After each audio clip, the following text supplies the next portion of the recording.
සඳට කවි ලියපු තරම් මිනිස්සු, සඳ එළියට ආදරය එකතු කරපු තරම් මිනිස්සු, සඳ හැමදාමත් වගේ ආදරයට උපමා කරපු මිනිස්සු, ගැහැණියට උපමා කරපු මිනිස්සු, මලට මල් පොකුරට කවි ලියපු මිනිසුන් කොච්චරක් හිටියේ. ඒ කොයිතරම් මිනිසුන් කවි ලිව්වත් සමහර මිනිසුන්ගේ සිත්වල තිබුණු කුරීරු සෑසිකම් වෙනස් කරන්නට පුළුවන් වෙලා නැහැ. එය අධ්‍යාපනයේ වරදක් දෝ කියා විටක ඔබ පවසනු ඇත. එහෙත් මිනිසුන්ගේ මූලික මනස තැන්පත් කර ගැනීමට නොහැකි වීමෙන් මේ දේවල් සිද්ධ වෙලා තියෙනවා. මිනිස්සු උමුතු වෙලා, මිනිස්සු රාගයට ලොල් වෙලා, මිනිසුන්ගේ අපේක්ෂා වැඩි වෙලා, ඒ නිසාම සඳත් අඳුරට ගිහිල්ලා, මල් පෙතිත් පර වෙලා ගිහිල්ලා. ලෝකයටම ආදරය කරන්න හිතවිටපු මිනිසුන් ලෝකයේ අද එකිනෙකාට වෛර කරගනිමින්, එකිනෙකා සමග යුද කරගනිමින්, එකිනෙකාට අයහපත් දේ පතුරවමින් මුළු ලෝකෙම මිනිසුන්ගේ සිත් ගොළු වෙලා ගිහිල්ලා. ඒ සිත් ගොළු වීමත් සමග මුළු විශ්වයම මුලාවකට පත් වෙලා තියෙනවා. දහම කොයිතරම් පණිවිඩයක් අපිට දුන්නද? දහම කොයිතරම් ලෝකයට ආදරය කරන්න ඉගැන්වුවද? උන්වහන්සේලා දෙසූ ධර්මය, උන්වහන්සේලාගේ දර්ශනය අද විහිළුවක් බවට පත් වෙලා. මේ කතාව කියන්න යන්නේ සිදුවීමක් ඇසුරින්. මේ සිදුවෙන්නේ උතුරු නැගෙනහිර ප්‍රදේශයේ. බොහෝ මිනිසුන් තමන්ගේ අධ්‍යාපනය අවසන් කරලා රැකියාවල් වලට එනවා. මේ රැකියාවකට ආපු පිරිසක් කර පාප කර්මයක් පිළිබඳවයි කියන්නට යන්නේ. ඔවුන් ඉන්න කැම්ප් එක අසලින් දමිළ මිනිසුන් එහෙට මෙහෙට යනවා. දිනක් උසස් පෙළ විභාගයට පෙනී සිටපු දියණියක් බයිසිකලයෙන් නැගිලා පාසලට යනවා. විභාගයේ අවසන් දිනය විභාගය අවසන් කරලා ඇය නැවත පැමිණෙනවා.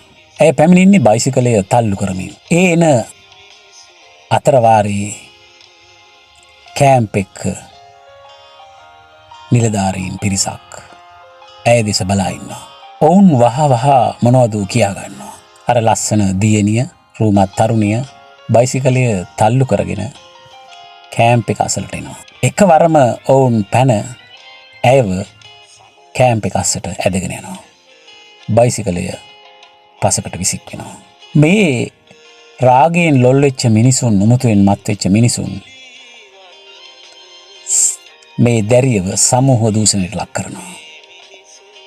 මේ දැරිය අඬලා කියනවා, මට වේදනාවක් දැනෙනවා. ඔහොම කරන්න එපා.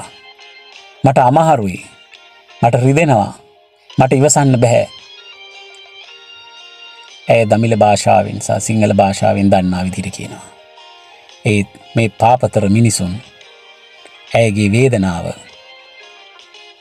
ඇයගේ විලාපය ඇහුම්කන් දෙන්නේ. ඇහුම්කන් දෙන්න තරම් ඔවුන්ට මනසක් නැහැ. හදවතක් නැහැ. ඔවුන්ගේ මනස රාගයෙන් උමතුවෙන් ලොල් වෙලා ගිහින්. මෙවැනි මිනිසුන් ඉන්න සමාජයක, මෙවැනි මිනිසුන් ඉන්න රටක ජීවන තත්ත්වය මිනිසුන්ට කෙසේගෙන දෙයිද? සඳට, සඳ එළියට අපි කවි ලිව්වට,